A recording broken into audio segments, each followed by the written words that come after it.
বহুত কথা ভাবি চিন্তি চাই ময়ো মানুহটোক কৈছোঁ আজিৰ পৰা মাল বেছিকৈ খাবি, কমকৈ খাবি, দৰ্জা খুলি নিদিওঁ, অলপ সৰহকৈ খাই আহিবি।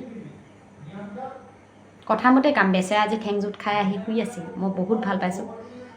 আজি দিনটো চিন্তা কৰিলোঁ, তাৰ পাছত মই উপলব্ধি কৰিলোঁ কথাবিলাক সঁচা। কাৰণ মদাহী মানুহ এটা মদাহী নহয়, এডোখৰ হীৰা হয়, অসমৰ গৌৰৱ হয়।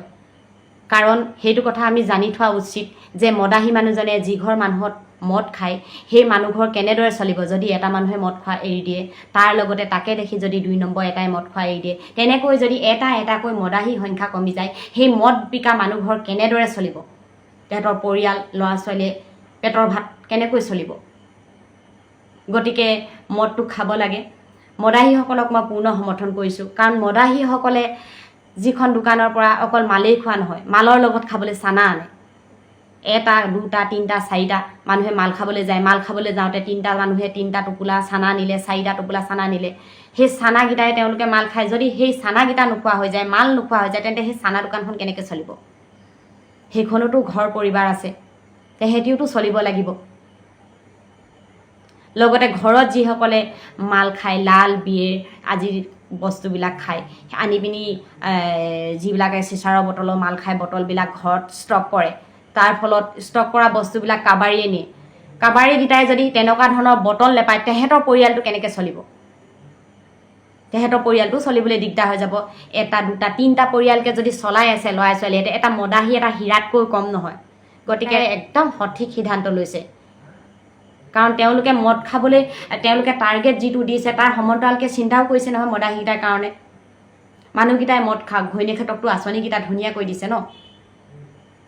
আৰু লগতে মদ খাই পিনি আপোনাৰ লিভাৰ, পেটু, আমঠু, কিডনী কিছুমান জাম হৈ যাব পাৰে। তাৰ ফলতো আপোনালোকক আয়ুষ্মান কাৰ্ড দিছে। আপোনালোকে মদ খোৱা কৰটো ডাইৰেক্ট চৰকাৰলৈ যাব। চৰকাৰে সেইটো পইচা নাখায়।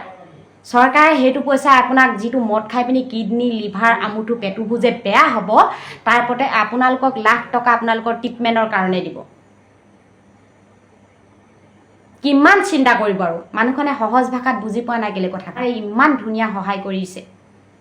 মাল খোৱাটো কোনো ডাঙৰ কথা নহয়, খোৱা বস্তু এনেও খাব। পইচাটো যেনেদৰে লাগে তেনেকৈ দিব। আপোনালোকে টাৰ্গেট পূৰা কৰক। অকল যিসকলে কম কম খাইছিলে তেওঁলোকে বেছিকৈ খাবলৈ ধৰক। কাৰণ বেমাৰ হ'লেও চিন্তা নাই, মামাই চাব। আৰু সেই 3-4টা পৰিয়ালৰ কথাও চিন্তা কৰক। দেশখন মদাহী হওক, আগবাঢ়ি যাওক, মদৰ নিচাত আমোলমোল হওক। কাৰণ হস্পিটেলবিলাক ধুনীয়াকৈ মদাহীবিলাকক বেডিং হোৱাবলৈ ফিটিং কৰি থৈছে।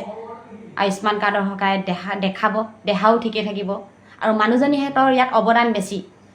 মানুহজনীহঁতে জোৰ কৰি মাল খুৱাবই লাগিব মানুহহঁতক। কাৰণ আঁচনিৰ কথা আছে। ৰাজ্য চৰকাৰে যদি মদৰ পৰা কৰ নেপায়, তেন্তে হ'লে আঁচনি কেনেকৈ হ'ব? অৰুণোদয়টো কাটি দিবও পাৰে নহয়, ঠিকনা নাই নহয়। বহুত কথা, আকৌ 10,000 টকা পোৱা কথা আছে। বহুত কথা ভাবি চিন্তি চাই ময়ো মানুহটোক কৈছোঁ আজিৰ পৰা মাল বেছিকৈ খাবি, কমকৈ খাবি, দৰ্জা খুলি নিদিওঁ, অলপ সৰহকৈ খাই আহিবি। কথামতে কাম। বেচেৰা আজি ঠেংজুত খাই আহি শুই আছিল। মই বহুত ভাল পাইছোঁ।